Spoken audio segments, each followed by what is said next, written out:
The morning sun cast long shadows across the marble corridors of Ashworth Palace as Princess Elena made her way to the royal nursery. Her heels clicked against the polished floor with determined precision, each step echoing her growing concerns about recent events. As the heir apparent to the Kingdom of Valdoria, Elena had always taken her responsibilities seriously, but nothing had prepared her for the delicate situation unfolding within the palace walls. The previous evening, head of security Marcus Thornfield had requested an urgent private meeting.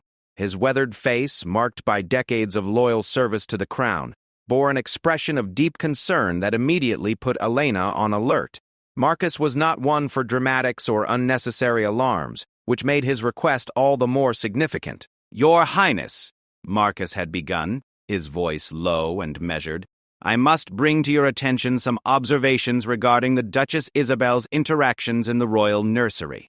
The Duchess Isabel, Elena's stepmother who had married King Frederick 3 years prior, had been granted full access to all royal facilities, including the sensitive areas where the younger royals spent their time. Elena's mind raced as she recalled Marcus's words.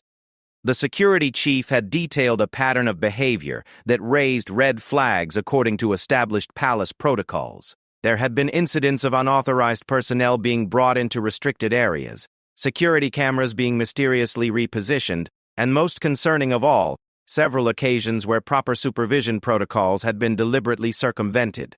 The nursery itself was a sanctuary within the palace, designed for the care and education of the royal children. Young Prince Alexander, Elena's 6-year-old brother, spent considerable time there with his tutors and caretakers. The space was equipped with the finest educational materials, comfortable seating areas, and most importantly, comprehensive security measures to ensure the safety of its young occupants. As Elena approached the nursery doors, she could hear voices inside. Through the slightly open door, she observed Duchess Isabel speaking in hushed tones with a woman Elena didn't recognize. The stranger wore simple clothing that suggested she was neither palace staff nor from any of the approved educational institutions that regularly visited the nursery. Elena's training in royal protocol kicked in immediately. Every person who entered the palace, particularly areas designated for the royal children, underwent extensive background checks and required multiple levels of approval. The presence of this unknown individual represented a serious breach of security measures that had been carefully developed over generations to protect the royal family. Taking a deep breath, Elena pushed open the nursery doors with authority. The conversation between Isabel and the stranger ceased immediately, both women turning toward the entrance with expressions of surprise and what Elena interpreted as guilt. Young Prince Alexander looked up from his books, his face brightening at the sight of his sister. "Duchess Isabel," Elena said, her voice carrying the weight of her royal authority. "I believe we need to discuss the current situation." Her eyes moved deliberately between Isabel and the unknown woman, making it clear that she was aware of the irregularity of the situation. The Duchess straightened her posture, attempting to maintain her composure. "Princess Elena, how lovely to see you. I was just introducing Mrs. Carpora Henderson here to some of our educational programs. She's very interested in child development methodologies." Elena's sharp mind immediately began analyzing the situation. Henderson's nervous demeanor, the way she avoided direct eye contact, and her obvious discomfort suggested this was far from a casual educational visit. More importantly, Elena knew that all legitimate educational consultants went through proper channels, which included formal introductions through the royal household's education department. "I see," Elena replied coolly, and Mrs. Henderson's credentials and security clearance were processed through which department exactly? The question hung in the air like a challenge, and Elena could see the color drain from Isabel's face as the implications became clear. The security protocols of Ashworth Palace were not merely suggestions or guidelines. They were fundamental requirements developed through centuries of royal tradition and modern security expertise. Every deviation from these protocols potentially compromised the safety and security of the royal family, particularly the vulnerable younger members. Prince Alexander, sensing the tension in the room, quietly closed his book and moved closer to Elena.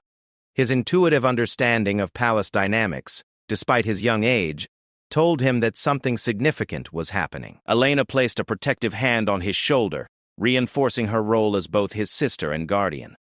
Marcus Thornfield appeared in the doorway behind Elena. his presence adding weight to the unfolding confrontation. His security training had taught him to position himself strategically during potentially volatile situations, and his appearance now served as both support for Princess Elena and a clear message about the seriousness of the protocol breach. Part 2. The atmosphere in the nursery grew increasingly tense as Elena waited for Duchess Isabel's response. The silence stretched uncomfortably, broken only by the soft ticking of an antique clock that had witnessed countless royal moments throughout its long service in the palace. Mrs. Henderson shifted nervously from foot to foot, her eyes darting between the various exits as if calculating her escape routes. Elena's years of preparation for royal leadership had taught her the importance of maintaining composure during confrontational situations. However, beneath her calm exterior, anger was building steadily. The safety of Prince Alexander and the integrity of palace security were not matters she took lightly, and the apparent disregard for established protocols represented a serious challenge to her authority and responsibility. "The truth is," Duchess Isabel finally said, her voice wavering slightly, "Mrs. Henderson is a friend who expressed interest in our educational approaches. I thought it would be harmless to show her around." The explanation felt hollow and inadequate, particularly given the stringent security measures that governed every aspect of palace life. Elena's expression hardened as she processed this admission. "A friend," she repeated slowly, allowing the words to hang in the air. "Duchess, are you suggesting that you brought an unauthorized individual into a restricted area of the palace simply because she expressed casual interest in our educational systems?"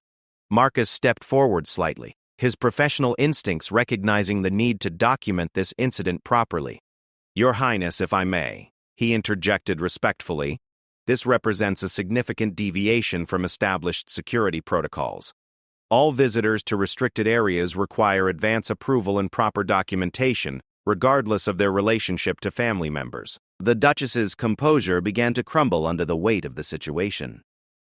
"I didn't think it would be such a problem," she protested weakly. "After all, I am family, and surely I have some discretion in these matters." Her attempt to invoke family privilege only served to highlight her fundamental misunderstanding of palace security requirements. Elena felt a surge of protectiveness toward her younger brother, who remained close to her side throughout the confrontation. The nursery was supposed to be his safe space, a carefully controlled environment where he could learn and grow without the constant pressures of royal life. The breach of security protocols threatened not just his physical safety, but also the sense of security that every child deserved. "Mrs. Henderson," Elena said, turning her attention to the increasingly uncomfortable stranger, "I'm going to need you to provide identification and explain exactly how you came to be in this restricted area of the palace." Her tone was firm but not unkind, recognizing that the woman might be an innocent party caught up in Isabel's poor judgment. The woman fumbled in her purse for identification while stammering, I'm just a teacher, Your Highness. The Duchess invited me, and I thought it was all proper." "I had no idea I wasn't supposed to be here." Her obvious distress and confusion suggested that she had indeed been misled about the nature and appropriateness of her visit. Elena studied the identification documents carefully, noting the woman's credentials as an elementary school teacher from a nearby town. While her background appeared legitimate, the manner of her entry into the palace clearly violated every established protocol. The situation highlighted a dangerous gap in security awareness that needed immediate attention. "Henderson," Elena said more gently, "I believe you are acting in good faith, but you've been placed in an impossible situation. Palace security requires that all visitors be properly screened and approved through official channels. This is for everyone's protection, including yours." Marcus had been quietly observing and taking notes throughout the exchange. His experienced eye caught details that others might miss. The way Mrs. Henderson kept glancing at a particular corner of the room, Isabel's defensive posture, and most importantly, the subtle signs of ongoing deception that suggested this incident might not be an isolated occurrence. Prince Alexander tugged gently at Elena's dress, drawing her attention downward. "Sister," he whispered, "there were other people here yesterday too, people I didn't recognize." His innocent observation sent a chill through Elena's heart and confirmed her worst fears about the scope of the security breach. The revelation that this was potentially part of a pattern, rather than an isolated incident, transformed the situation from a simple protocol violation into a serious security investigation. Elena's mind immediately began calculating the implications and the steps that would need to be taken to assess the full extent of the problem. Marcus, Elena said quietly, I believe we need to expand our investigation. Please arrange for a complete security review of all nursery access logs for the past month.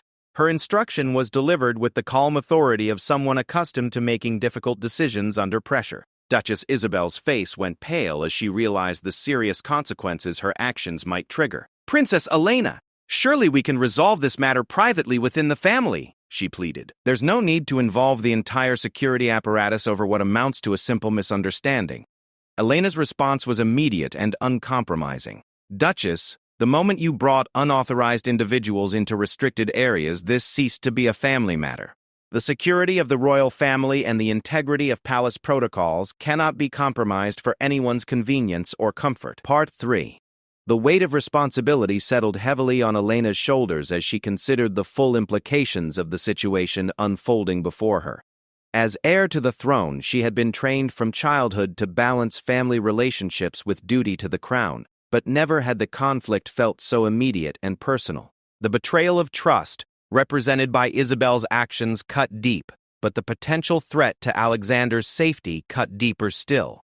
Mrs. Henderson, Elena said decisively, security will escort you from the premises immediately. You will need to provide a complete statement about your visits here and any individuals you may have encountered during those visits. The teacher nodded frantically, clearly eager to cooperate and remove herself from the increasingly complicated situation. As Marcus moved to escort Mrs. Henderson away, Elena turned her full attention to Duchess Isabel.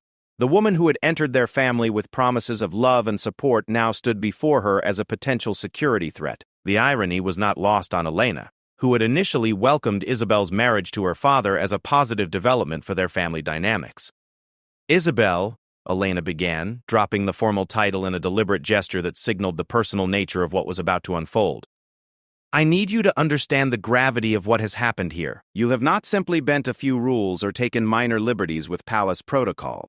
You have potentially compromised the safety of every member of this family. The Duchess attempted to maintain her dignity, despite the increasingly untenable nature of her position. Elena, you're being overly dramatic, she said, though her voice lacked conviction. These were harmless visits by people interested in education and child development. Nothing more sinister than that. Elena's patience finally reached its breaking point. The dismissive tone and continued attempts to minimize the seriousness of the situation revealed a fundamental disconnect from the realities of royal responsibility. Harmless? She repeated, her voice rising slightly. Isabel, we live in a world where threats to the royal family are real and constant. Every protocol, every security measure, every seemingly minor restriction exists because the consequences of failure are catastrophic. Prince Alexander had been listening intently to the adult conversation, his young mind processing concepts of safety and trust that most children his age never needed to consider. Elena, he said quietly, some of the people Duchess Isabel brought were asking lots of questions about our schedules and where we spend time in the palace. Questions about schedules and locations went far beyond casual interest in educational methods. They suggested a level of intelligence gathering that pointed toward more serious security concerns than simple protocol violations. Elena felt her protective instincts surge as she realized the potential scope of the threat. Alexander, Elena said gently but firmly, I need you to tell Marcus everything you remember about these people and their questions. Can you do that for me? The little prince nodded solemnly, understanding instinctively that this was important for his safety and the safety of their family. Marcus had returned from escorting Mrs. Roosevelt Henderson away and now stood ready to take Alexander's statement. His professional training in dealing with child witnesses would ensure that the boy's account was thorough while remaining age-appropriate. The security chief's expression had grown increasingly grave as the implications of the situation became clearer. Duchess Isabel watched these developments with growing alarm, finally beginning to understand that her actions had consequences far beyond what she had anticipated. Elena, please, she said desperately. Surely we can find a way to handle this that doesn't destroy our family relationships. Isabel, the family relationships were damaged the moment you chose to prioritize your personal preferences over the safety and security of this family. The question now is whether the damage can be contained and whether trust can ever be rebuilt. The nursery, which had begun the day as a peaceful sanctuary for learning and growth, had been transformed into the center of a security crisis that would have ramifications throughout the palace. Elena could already envision the briefings that would need to be prepared, the security assessments that would need to be conducted, and the difficult conversations that would need to take place with her father, the king. As if summoned by her thoughts, the sound of approaching footsteps echoed through the corridor outside the nursery. Elena recognized the distinctive pattern immediately. Her father was approaching, no doubt having been informed of the developing situation by other members of the palace staff. The confrontation was about to expand beyond the confines of the nursery. King Frederick appeared in the doorway, his presence immediately commanding attention from everyone in the room. His expression was unreadable, but Elena could see the tension in his posture that suggested he was already aware of the basic facts of the situation. As monarch, he would need to balance his roles as husband, father, and guardian of the crown's security. "Elena," he said simply, acknowledging his daughter with a nod before his gaze moved to his wife. "Isabel." The single word carried volumes of disappointment and concern, more effective than any lengthy speech could have been. The Duchess visibly wilted under his scrutiny. "Father," Elena began, her voice steady despite the emotional complexity of the moment, "we have a serious security breach that requires immediate attention. The safety protocols for the nursery have been repeatedly violated, and we need to assess the full scope of potential threats." Part 4. King Frederick's arrival shifted the entire dynamic of the situation. His presence brought with it the full weight of royal authority, and the sobering reality that this incident would have consequences extending far beyond the immediate family circle. Elena felt both relief at having her father's support and anxiety about the painful decisions that would need to be made. The king's eyes moved systematically around the room, taking in every detail with the practiced assessment of someone who had spent decades managing complex political and personal situations. His gaze lingered on Prince Alexander, and Elena saw a flash of protective anger cross her father's features as he considered the potential threat to his youngest child. "Marcus," the king said quietly, "I want a complete briefing in my private study in 1 hour. Include all relevant security footage, access logs, and witness statements." His instructions were delivered with the calm precision of a leader accustomed to crisis management, but Elena could hear the underlying tension in his voice. Duchess Isabel stepped forward, attempting to approach her husband with the familiarity of their marriage. "Frederick, darling, surely we can discuss this reasonably." She began, but the king's raised hand stopped her mid-sentence. "Isabel," he said, his voice carrying a formal tone that Elena had rarely heard him use with his wife, "you will remain silent until you are specifically asked to speak. The security of this family is not a matter for negotiation or discussion. It is a fundamental requirement of our existence." The harsh reality of royal life was laid bare in that moment. Personal relationships, no matter how intimate or important, could not supersede the obligations and responsibilities that came with the crown. Elena felt a pang of sympathy for Isabel, even as she recognized the necessity of her father's stance. Prince Alexander moved closer to Elena, instinctively seeking comfort in the presence of his sister. The events of the morning had been confusing and frightening for someone his age, but Elena was proud of his composure and his willingness to provide important information about what he had witnessed. "Alexander," the king said, his voice softening as he addressed his youngest son, "I want you to go with Marcus now and tell him everything you remember about the visitors you've seen. You're being very brave and helping to keep everyone safe." As Marcus led Alexander away, Elena found herself alone with her father and stepmother in the nursery that had been the center of such turmoil. The silence that followed was heavy with unspoken tensions and difficult truths that could no longer be avoided. King Frederick turned his attention fully to his wife, and Elena could see the pain in his eyes as he struggled with the conflict between his personal feelings and his royal duties. "Isabel," he began slowly, "do you understand what you have done? Do you comprehend the potential consequences of your actions?"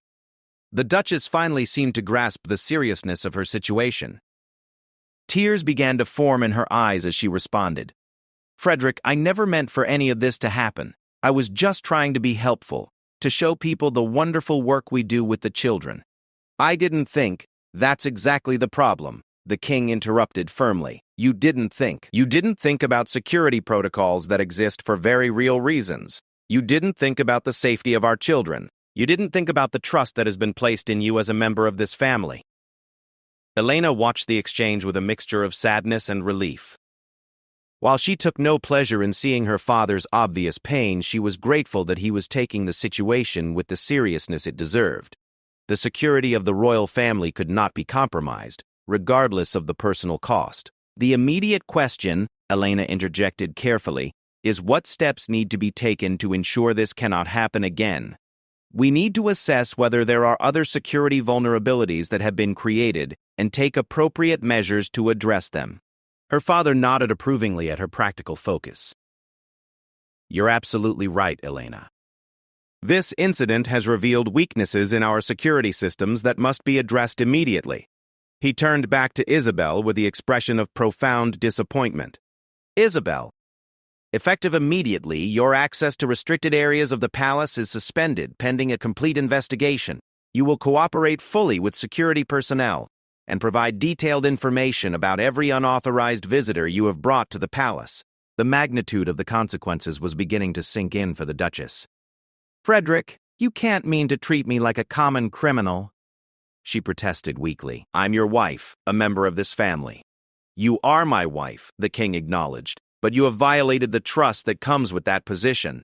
Until we can determine the full extent of the damage and ensure it won't happen again, these restrictions are necessary for the safety of everyone in this palace. Elena felt a complex mixture of emotions as she watched her father deliver this judgment. Part of her was proud of his unwavering commitment to duty and security, while another part grieved for the pain this was causing him personally. The burden of leadership often required impossible choices between competing loyalties. The sound of approaching footsteps announced Marcus's return. His expression was grim as he entered the nursery, suggesting that Alexander's testimony had revealed additional concerning information. Elena braced herself for whatever new revelations were about to emerge. Your Majesty, Marcus began formally, Prince Alexander's statement has provided significant additional information about the scope of unauthorized access to restricted areas. I believe we may be dealing with a more extensive security breach than initially apparent. Part 5.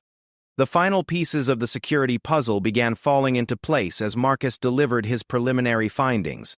Elena listened with growing alarm as the security chief outlined a pattern of unauthorized access that extended far beyond the morning's incident.